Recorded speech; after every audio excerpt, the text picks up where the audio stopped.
Hey, good morning. Good morning. Happy Sabbath day to everyone out there. I hope all is well with y'all. I just want to get on here and just to talk and encourage, enlighten some people that may be going through some spiritual warfare and they may not be, coping with it, you know, like they would like to be, or they may feel like they out there all by themselves. And I just wanted to let them know that they not alone, you know. Like I jokingly said in the previous post about no one telling me about the warfare. I actually meant that. I really had no idea that once I accepted the call, that this warfare would be as intense as it is. And I just wanted to share with some people out there that you're not alone. It's crazy out here in this wicked evil world we live in. Um, this post is for informational purposes only, and is meant to enlighten and encourage. Like I mentioned earlier, um, wanted to give a disclaimer to, or just to give a heads up to people out there, specifically women. In Romans, it mentions how because the men didn't, choose to accept, you know, Yahuwah's commandments or his teachings, or just reject him entirely, that he turned them over to shameful lust, uh, to uh, to lust after the same sex as they would a women. These men prior to that were the typical heterosexual men, and over their rejection of Yahuwah and Yahusha, that Yahuwah said in his word that he's going to turn them over to a lie, reprobate minds to shameful lust. And I just want to let you know that this is so real. And I know a lot of people out there, as it pertains to this and other things, you all got this mentality where it can't happen to me, or not my husband, not my boyfriend.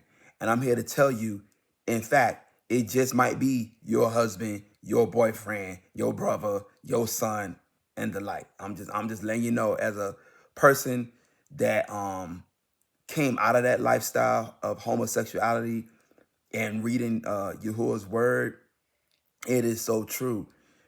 I'm telling you, like 90% of the men that used to holler and hit on me would be heterosexual men that are married, men that have girlfriends, gay men that are married to men, gay men that have boyfriends.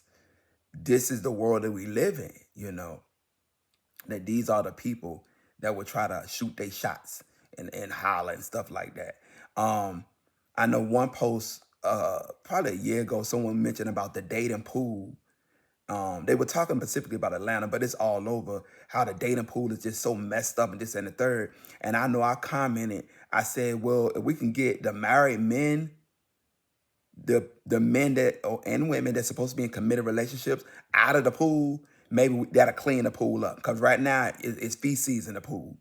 And someone commented to me, because this was on Facebook. They knew I'm from DC. But take your behind back to DC. Da, da, da, da, da. I said, well, hit dog will holler. But I didn't state anything wrong. It's a lot of so-called people in committed relationships now that be trying to holler at either other married people or single people. I remember this one joker on Facebook that we were friends, and they had post a post. This, I forgot the year. It may have been 3-4 years ago, probably three. They posted a post in July of this year. They had married. This is a gay man married to a man, married, all the wedding pictures, all this, that, and the third. 90 days, October. They in my inbox talking about some what their mouth do. All this kind of craziness. They beat me to it because after I responded to them, you just married. What are you doing? Da, da, da. They unfriended me, blocked me, and all that, you know. But I'm just letting you know, it's so real out here.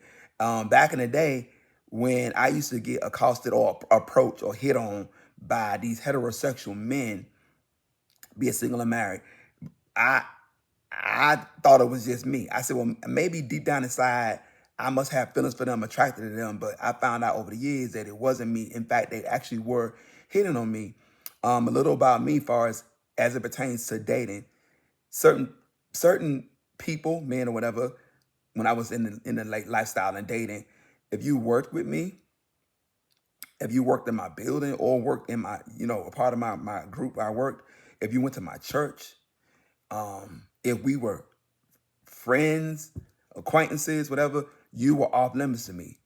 I viewed you like you was my cousin or my sibling. Like I wasn't trying to holler at you, date you, or nothing like that. You could have been attractive, but I looked at that as being off limits because in my mind I'm like, what if we have a falling out? Now I got to see you behind at work. You could be my boss, my coworker. Now I got to see you at work, and we done fell out. I got to see you at church. You know what I'm saying?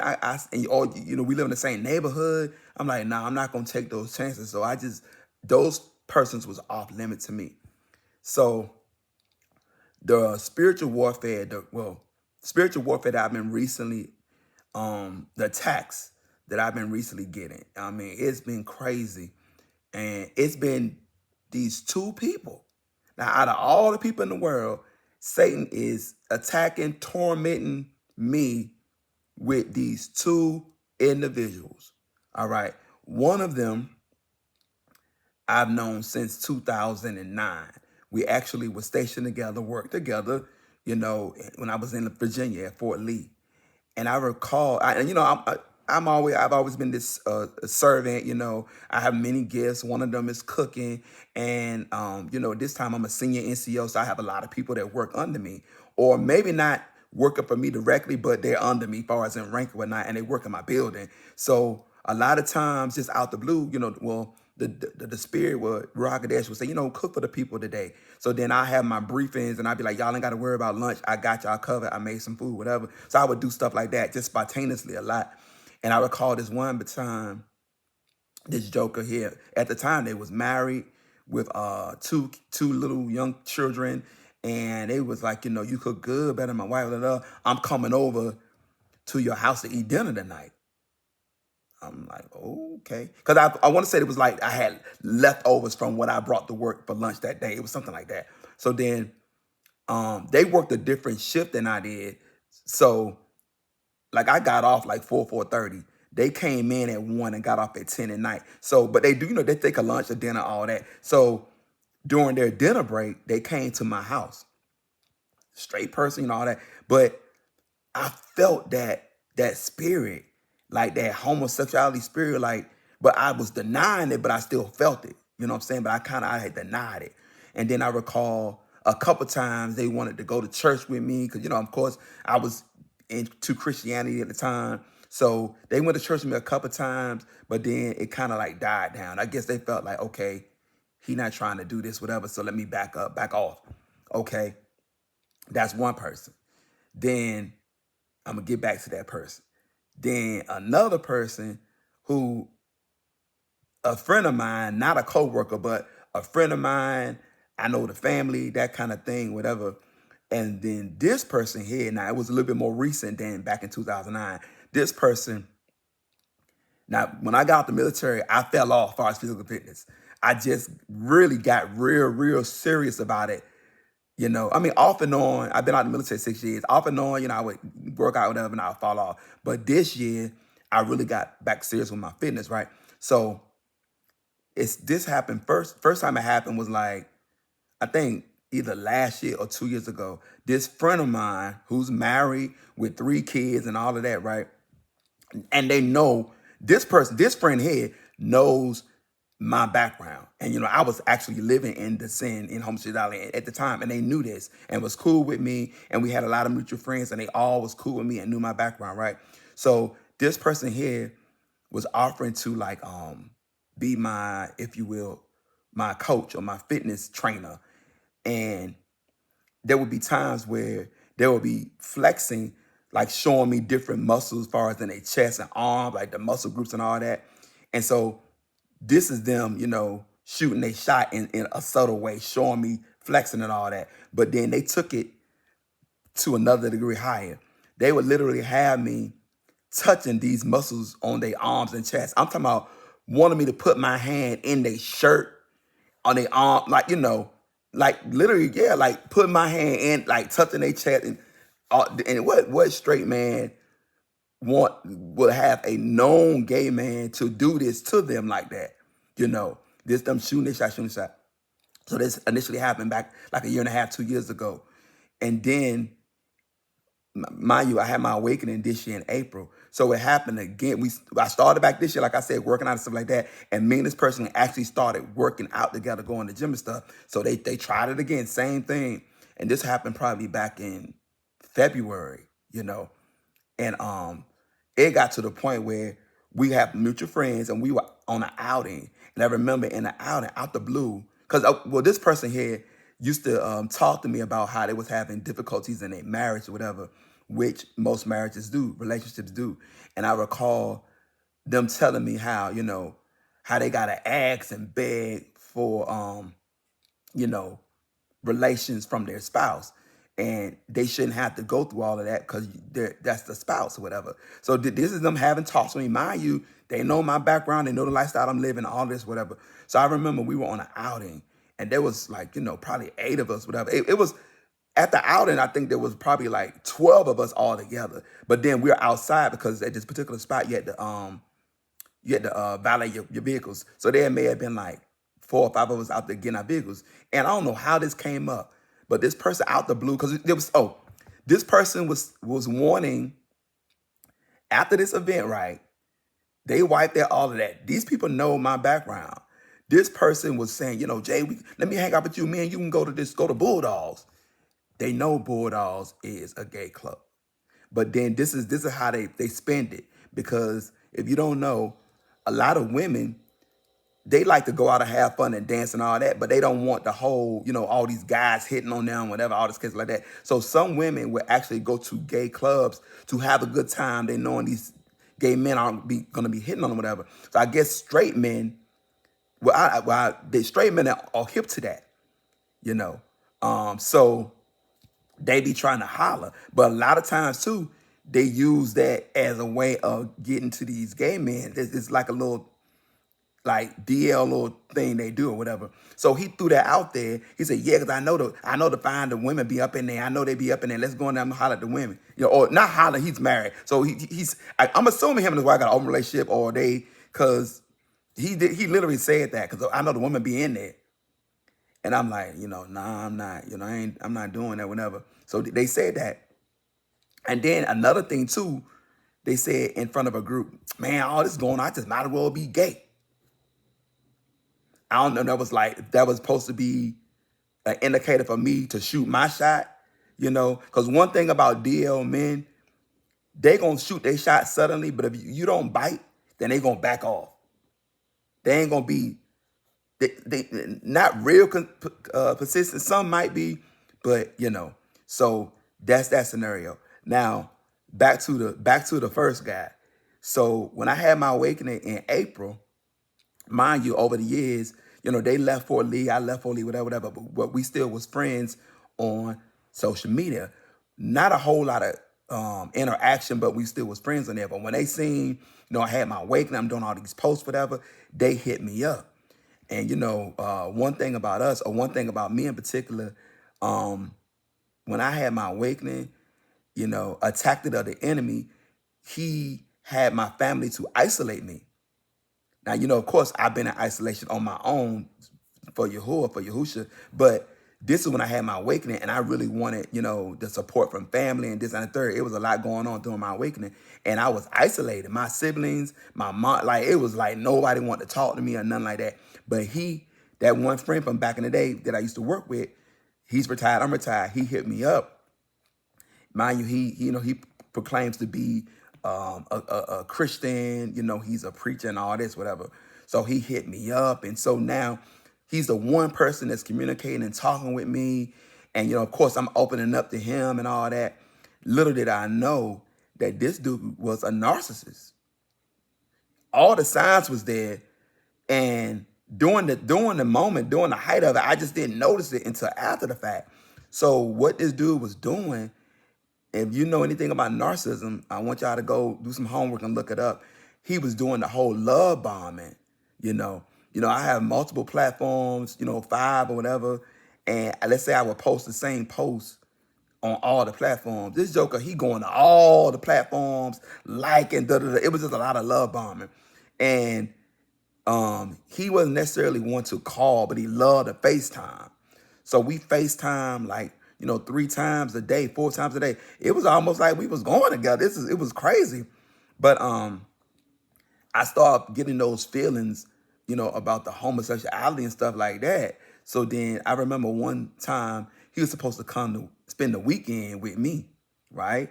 So I remember that Wednesday, I prayed to Yahusha, and I'm like, Yahusha, I'm getting these feelings, I'm trying to live this life for Christ, walk this walk, and I getting these feels from this dude. I said, if this not meant to be, if he's not meant to be my friend or whatever, please don't let this interaction, this meeting take place on the weekend, please, sir. Mind you, I'm telling you, we FaceTime 3, 4 times a day. They always liked all my posts, da, da, da. When I prayed that prayer on that Wednesday, on Thursday, that joker called me, Jay, I had to cancel, my plans for coming there this weekend. I ain't gonna be there. Cause let me hold on to. That Wednesday after I prayed that prayer, I called him. So, keep in mind, it's supposed to be him coming. So me to kind of throw some salt in the game, a monkey wrench, I was like, so when you come this weekend, or y'all, what kind of food you and your kids like? You know what I'm saying? Cause I'm a cook for y'all. Because he know me from cooking back in the day. So I guess in his mind, he's like, oh, he thinking I'm bringing my kids with me. Because he's a single parent now, and he's raising two teenagers.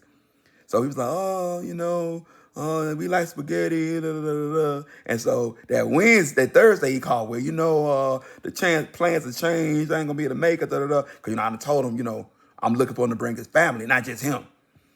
When I told you, when that happened, I prayed that prayer Wednesday. He called me Thursday. And I called him Wednesday too about the whole with your kids, whatever. All the FaceTime stopped. He stopped interacting with me on all social platforms. One liking nothing, one looking at nothing. All that stopped. It ceased. Now we 3 weeks in, and I'm missing my friend. Now after I went through all that, I done prayed, but I'm still missing the interaction with him because no one's talking to me. People are isolating me, family, friends, everybody, right? I messed around and hit him back up. It's like I reignited everything. He started back liking my posts, all that, whatever. But what happened was the FaceTiming, it started getting weird. It started getting later. It's throughout the day too, but now it started getting more, even later. And then he started asking crazy questions. You're a preacher and all this, but you're like asking me, so do you pray? You've been seeing my posts. You a preacher. You know I pray. I'm like, yeah, I pray. Asking me, well, what do you pray about? I thought it was weird. So I answered him with a real blatant. I was like, oh, I pray about people, places, and things. That's all I said to him. Then he was like, do you speak in tongues? Like, this is so weird, right? All right.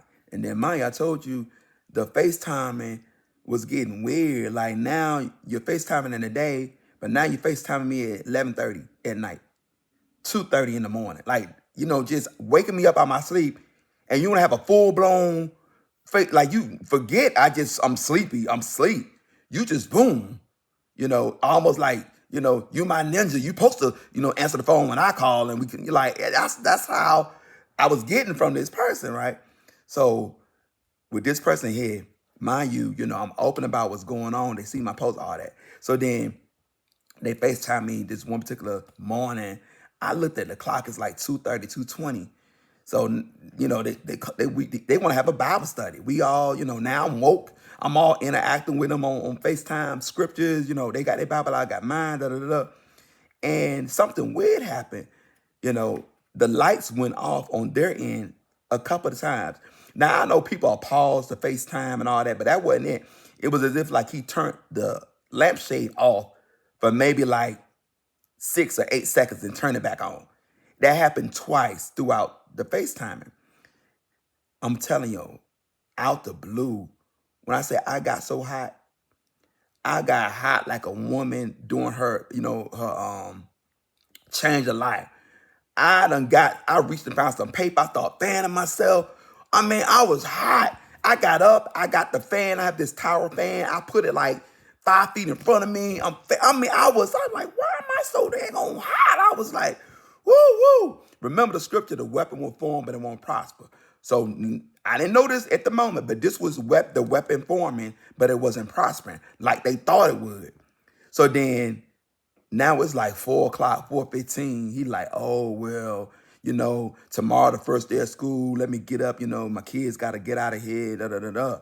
So they hung up. Keep in mind, I'm thinking like, well, shoot, why call me at 2:30 when you got to get up like that? But anyway, when we disconnected that call, when I tell you, I didn't know what was going on. I got so sleepy. It wasn't even regular sleep. It was like I felt like someone gave me a Mickey. Someone had drugged me. It was so weird.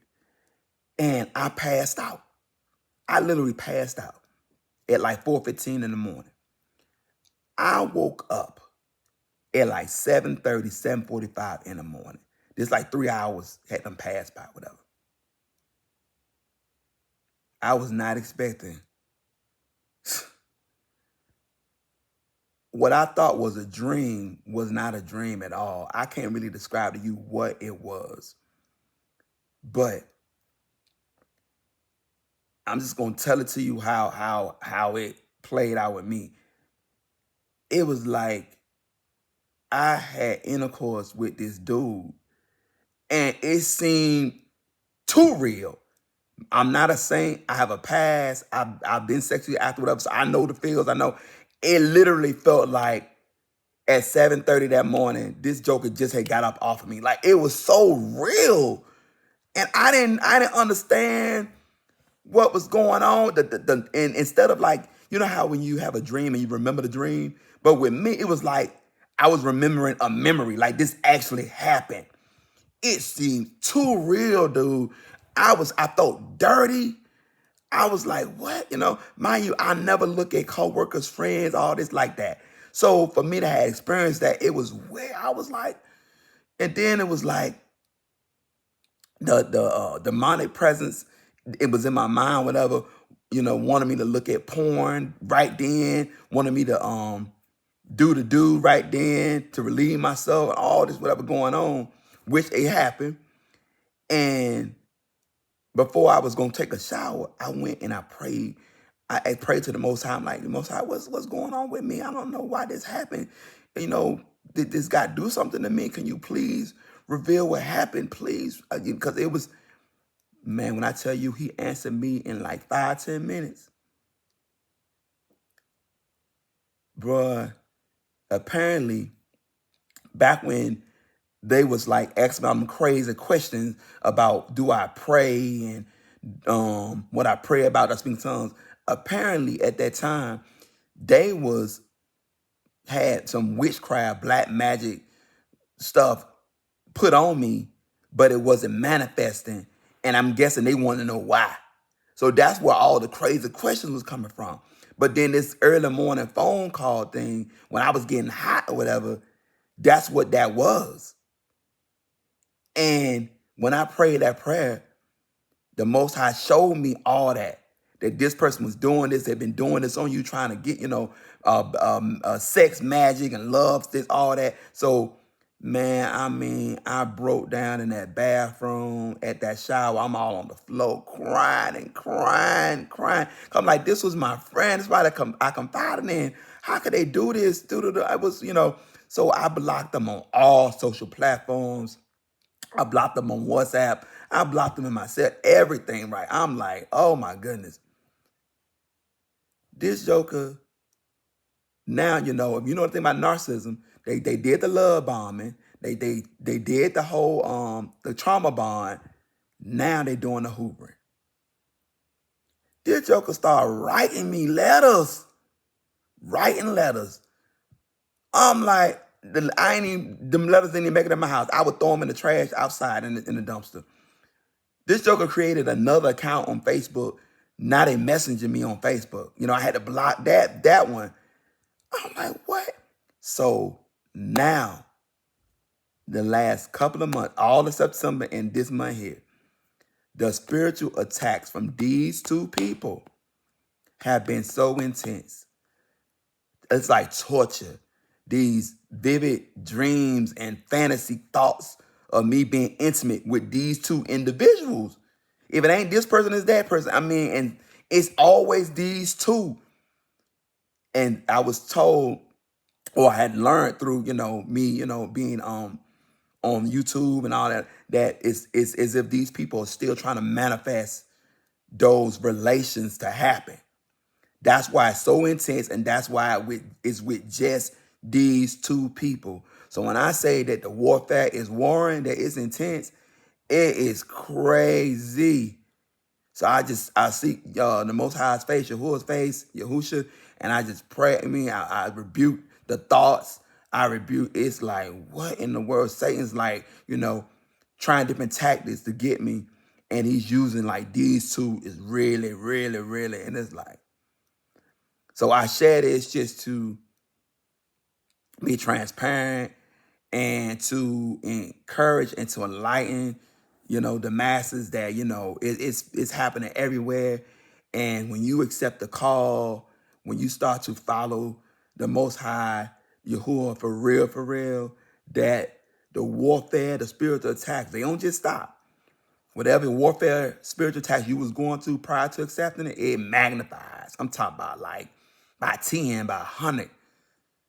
So you just got to stay in the fight, you know what I'm saying? And just,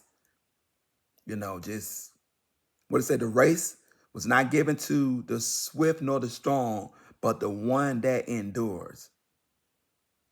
And, I had this false reality that when I accepted the call and the walk, like, not that the warfare and the temptation and all that would stop, but it just would get easier. And when I used to get, when I was getting tempted and all this, whatever, I thought it was me. I used to beat myself up as if Satan don't have a job too. Like he ain't gonna be out here trying to win me back and get me. You back on that side. I mean, I used to beat myself up because of the temptation. Like it was crazy, right? But I've since changed and everything. But yeah, I just shared this to hopefully help someone, enlighten someone, encourage someone, to stay in the fight. It's going to get better over time and just keep fighting, All right? Y'all have a good rest of your day.